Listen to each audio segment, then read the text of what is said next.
Imagine a world where all of this just stops. What if the secret ingredient, the pinch of invisible dust that powers our entire digital, green, and military future, was controlled by a single rival power? This isn't a what if. It's the world we live in.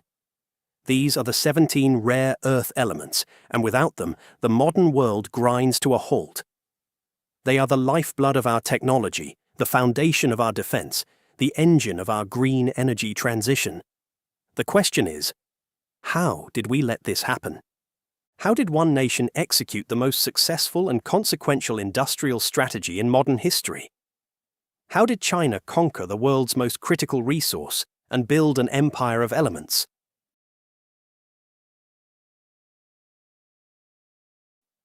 The story begins not with a bang, but with a prophecy. The year is 1992. The architect of modern China, Xiaoping, is on his pivotal southern tour. It was a journey designed to silence the hardliners and reaffirm China's path of economic reform. But during a stop in the industrial heartland of Inner Mongolia, he uttered a phrase that would set the course for the next 4 decades of industrial warfare. Following the political turmoil of 1989, conservative elements within the Communist Party were pushing to slow down or even reverse the market-oriented reforms that had begun in the late 1970s. Deng, though officially retired from his top leadership positions, used the tour to demonstrate his continued influence and to signal that the policy of reform and opening up was irreversible. His visit to various factories and special economic zones was a powerful piece of political theatre intended to galvanize support for deeper economic liberalization. Visiting a rare earth facility in the city of Baotou, Deng delivered a line that would become the central directive for the state, a mission statement for a generation of planners and engineers. The Middle East has oil, China has rare earths. This wasn't just a boast about the nation's geological wealth. It was a clear, top-down command. It was a declaration that China would view these 17 obscure metals not as simple commodities to be sold, but as a source of future global power, a strategic lever to be explored, exploited, and ultimately weaponized.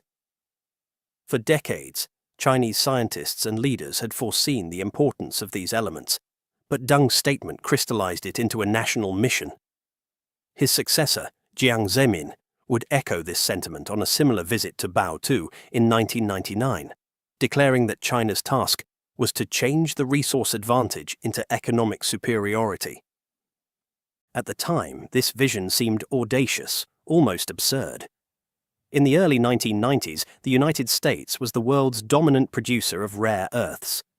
China was a minor player, just beginning to ramp up its industry. Deng's prophecy, therefore, wasn't about maintaining a lead. It was about orchestrating a complete hostile takeover. It was the blueprint for an asymmetric strategy. While the West focused on the technologies of today, China would quietly begin a multi-decade campaign to control the foundational elements of tomorrow's technology. The world was about to be outplayed in a game it hadn't even realized had begun. China's grand strategy was built on a foundation of incredible geological luck. The nation was blessed not with one, but 2 distinct and globally significant types of rare earth deposits, giving it a unique advantage over the entire spectrum of these critical materials. In the north, there is the Dragon's Lair, the Bayan Obo mine in Inner Mongolia. Discovered in 1927 as an iron deposit, its rare earth potential wasn't fully realized until decades later. It is the largest rare earth deposit in the world, a polymetallic behemoth primarily mined for iron ore, with rare earths as a hugely valuable byproduct. It is exceptionally rich in what are known as light rare earths, or LREs, like neodymium and praseodymium, the essential ingredients for the powerful permanent magnets that drive electric vehicles and consumer electronics. The Bayan Obo deposit is a geological anomaly, a carbonatite-type deposit containing an estimated 70% of the world's known REE reserves at its peak. This geological structure, combined with the fact that REEs are a byproduct of iron mining, gave the operation a significant and enduring cost advantage. But China's true ace in the hole lies in the south. Here, across provinces like Jiangxi and Guangdong, are the world's only major deposits of ion adsorption clays. These unique geological formations are the planet's primary source of the far more scarce and valuable heavy rare earths, or HREEs. In these deposits, millions of years of weathering have broken down granite, leaving the rare earth elements loosely bonded to clay particles. They can be easily washed out using simple chemical solutions like ammonium sulfate, a process that is low-tech and cheap. These southern clays contain elements like dysprosium and terbium, which are absolutely critical for high-performance magnets that need to function in extreme temperatures, the kind found in missile guidance systems, wind turbines, and advanced military hardware. This dual deposit advantage was a strategic jackpot. Bayan Obo provided the sheer volume for mass-market applications, while the southern clays gave China a chokehold on the high-value, high-tech elements the rest of the world would desperately need. They controlled the board from end to end. Armed with Deng's vision and a geological jackpot, China began its conquest. The strategy was simple, brutal, and devastatingly effective. Weaponize price. Starting in the 1980s, Beijing aggressively propped up its nascent rare earth industry. It offered generous export tax rebates of up to 17% and direct state subsidies, allowing its companies to sell on the global market at artificially low prices. The government also poured funding into research and development through initiatives like Program 863, which aimed to achieve technological breakthroughs and propel the country forward. But the real weapon was a near-total disregard for the environment. While Western producers like the United States faced stringent and costly environmental laws, Chinese operations were allowed to run wild. The immense costs of treating radioactive wastewater, preventing soil contamination and protecting workers were simply externalized, pushed onto the land and the people. This created a hidden subsidy that no responsible Western company could ever hope to match. The result was a flood. Chinese producers inundated the global market with rare earths at prices so low they were often below the actual cost of production for their international competitors. For Western manufacturers, it was an irresistible deal. For Western miners, it was a death sentence. The numbers tell the story of a slaughter. In 1990, China produced just over a quarter of the world's rare earths. By 2008, its share had skyrocketed to over 97%. The world's production had been almost entirely consolidated into one country. And the primary casualty of this economic blitzkrieg was a single mine in the Californian desert. For decades, the global epicenter of rare earths wasn't in China, but in California. The Mountain Pass mine, nestled in the Mojave Desert, was the world's leading producer, supplying the planet with the essential elements for everything from color televisions to military lasers from the 1960s through the 1980s. But it could not withstand the Chinese onslaught. The mine's owner, Unocal, was caught in a vice. On one side, it faced plunging global prices, deliberately suppressed by subsidized Chinese dumping. On the other, it faced mounting costs from environmental compliance, including dealing with leaks of radioactive wastewater from its pipelines. It was an unwinnable war. In 2002, the inevitable happened. Mountain Pass suspended all mining operations. With that single decision, the United States, once the world's leader, officially exited the rare earth mining business, ceding the entire global market to China. The conquest was complete.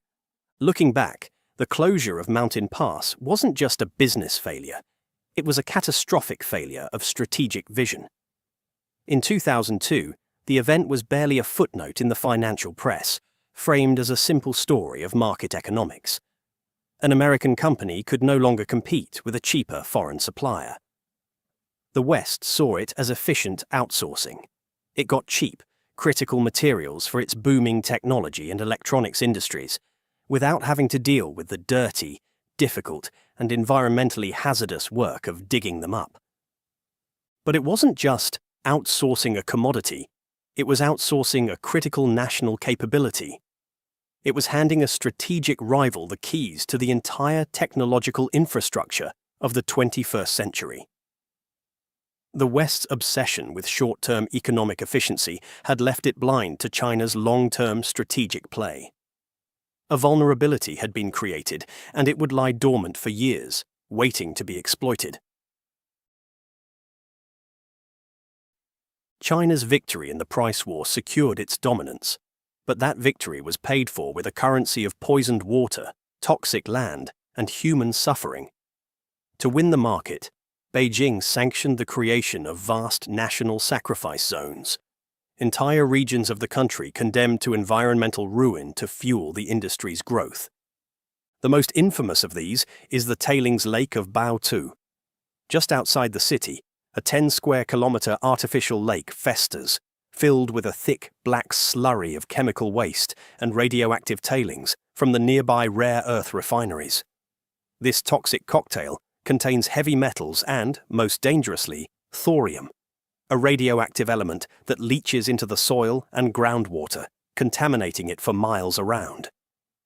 The dam, built in the 1960s, now holds over 200 million tons of waste, and the toxic seepage has led to devastating health consequences for the local population, including spikes in cancer rates and bone deformities. In the south, the story is just as grim. In the hills of Ganzhou and across Jiangxi province, the supposedly simple method of in situ leaching for ion adsorption clays has created a slow-motion catastrophe. To extract the rare earths, miners inject tons of chemicals like ammonium sulfate directly into the hillsides. This process has poisoned vast stretches of land and water. It has caused severe soil erosion, triggered hundreds of landslides, and contaminated groundwater with ammonia, nitrogen compounds, and heavy metals. The Chinese government itself has estimated that the cost to clean up the environmental damage in Ganzhou alone would be over $5.5 billion. This environmental nightmare wasn't an unforeseen accident. It was an accepted cost of doing business, a core component of the price war strategy. By willingly sacrificing its own land and people, China created an economic advantage built on a foundation of devastation. It was a price the West was neither willing nor able to pay. As China tightened its grip on the official market in the 2000s by introducing export quotas, its strategy almost backfired. The artificially high prices created by the quotas sparked a gold rush, giving rise to a sprawling, lawless black market that threatened to unravel Beijing's carefully laid plans. Thousands of illegal, unregulated mines sprung up, especially in the resource-rich south. Operating in the shadows, these rogue outfits flouted the few environmental rules that existed, causing even more catastrophic damage. They existed completely off the grid, dodging taxes, regulatory fees, and production quotas. This shadow empire became a massive drain on the state. At its peak, it's estimated that a third of all Chinese rare earth exports were smuggled out of the country, with tens of thousands of tons being illegally mined and exported every year. This rampant smuggling undercut the state's own pricing power and made its export quotas almost meaningless. For a time, it seemed the central government had lost control of its own most strategic industry. The Wild West had come to the rare earth empire. Beijing's response to the black market chaos was swift, decisive, and absolute. It launched a massive, state-led campaign, not just to clean up the industry, but to seize total, centralized control. Starting in the late 2000s, the government unleashed a brutal crackdown. Hundreds of illegal mines were shut down, and the entire fragmented, chaotic industry was forcibly consolidated. The thousands of small, independent players were absorbed into a handful of massive, vertically integrated state-owned enterprises, or SOEs, that came to be known as the Big Six. This campaign of control reached its zenith in December 2021. Beijing ordered the merger of several of these giants to form a single, colossal entity, the China Rare Earth Group. This new behemoth was designed with one purpose: to act as the state's command and control center for the global rare earth market, managing production, dictating prices, and executing national strategy with ruthless efficiency. The Great Consolidation was about far more than just economic efficiency or environmental protection. It was the final crucial step in weaponizing the industry. A fragmented market of thousands of rogue miners is impossible to wield as a geopolitical tool, but a single, state-controlled monolith, structured like a national oil company such as Saudi Aramco, is the perfect instrument of power. It allows Beijing to speak with one voice, to manipulate the global market with precision, and to turn the supply of these critical elements on and off like a spigot. The chaotic domestic resource had been forged into a disciplined tool of foreign policy. The stage was now set for the weapon to be used.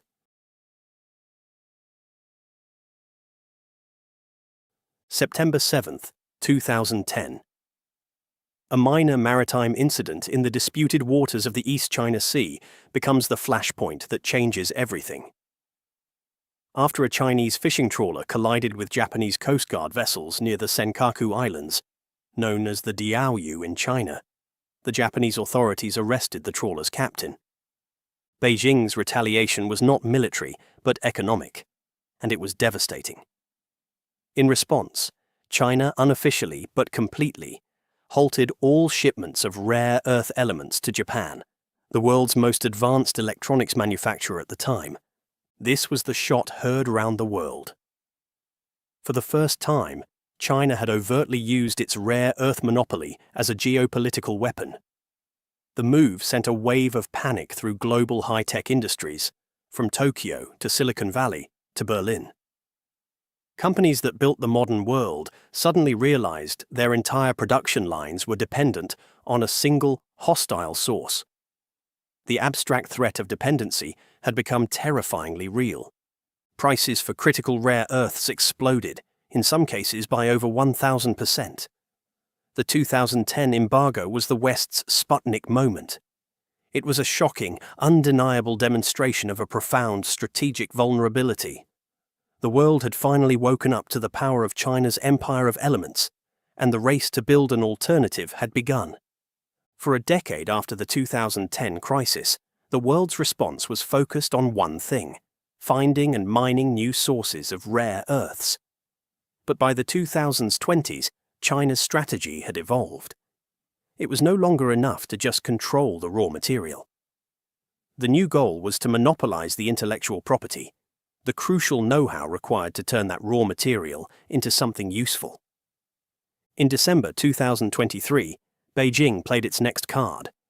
It officially added technologies for rare earth extraction and, most critically, separation to its list of banned exports. This was followed by a ban on the export of technology to produce high-performance rare earth magnets, like the powerful neodymium iron boron magnets that are the heart of nearly every electric vehicle and wind turbine.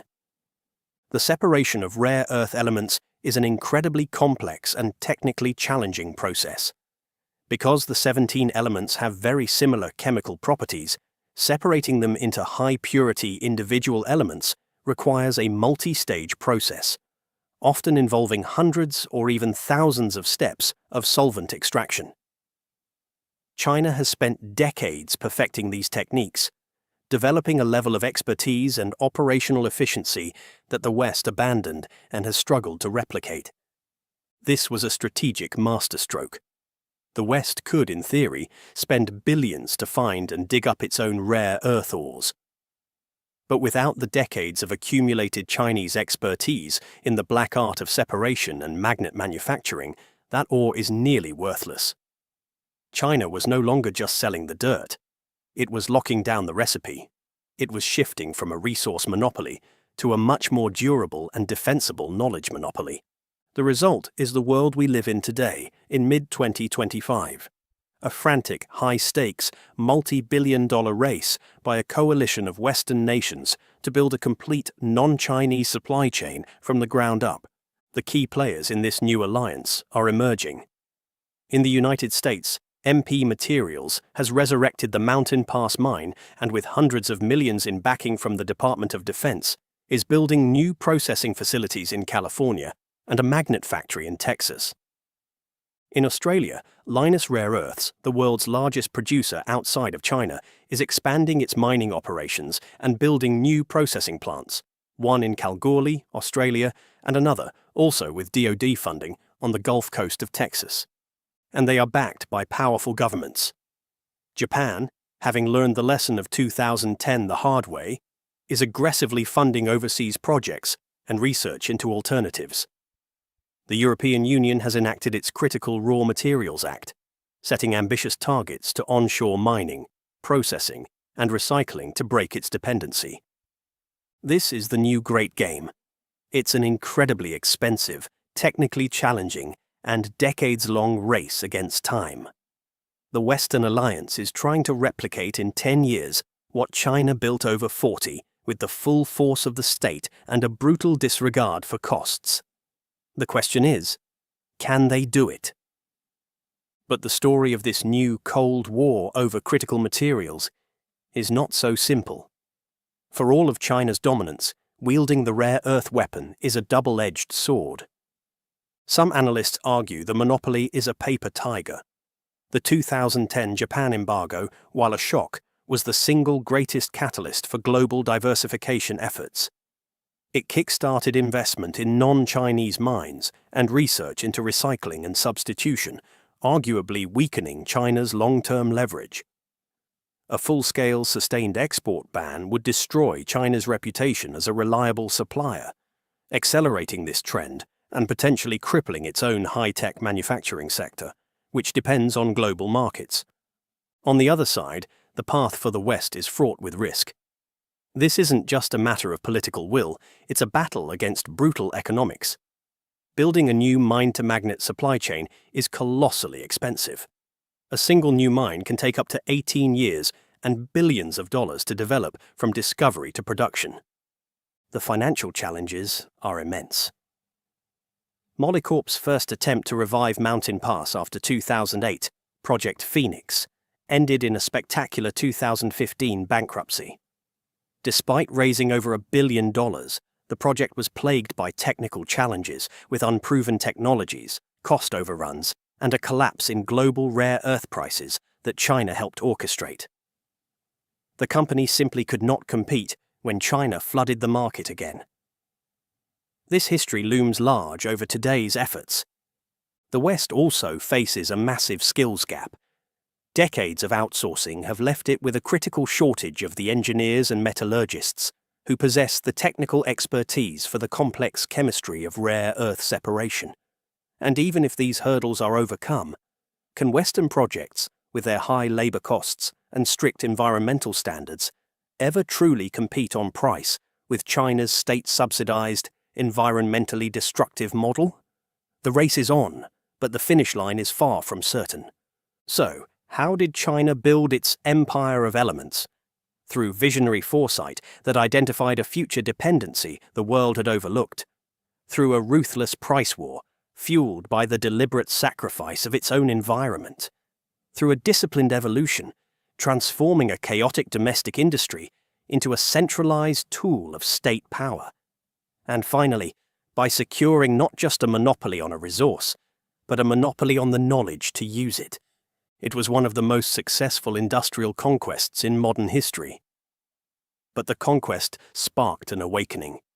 The world is now fighting back, and the new great game for the elements of the 21st century has begun. The next decade will be decisive. Will the Western Alliance succeed in its frantic, costly race to build a parallel supply chain, breaking the monopoly and securing its own technological sovereignty? Or will China's 40-year head start prove insurmountable, cementing its control over the very elements that will define our future? China played the long game for 4 decades to build its empire. The West has just started to play. Do you think they can catch up in time? Let us know in the comments. And if you enjoyed this deep dive, check out our video on the global semiconductor war.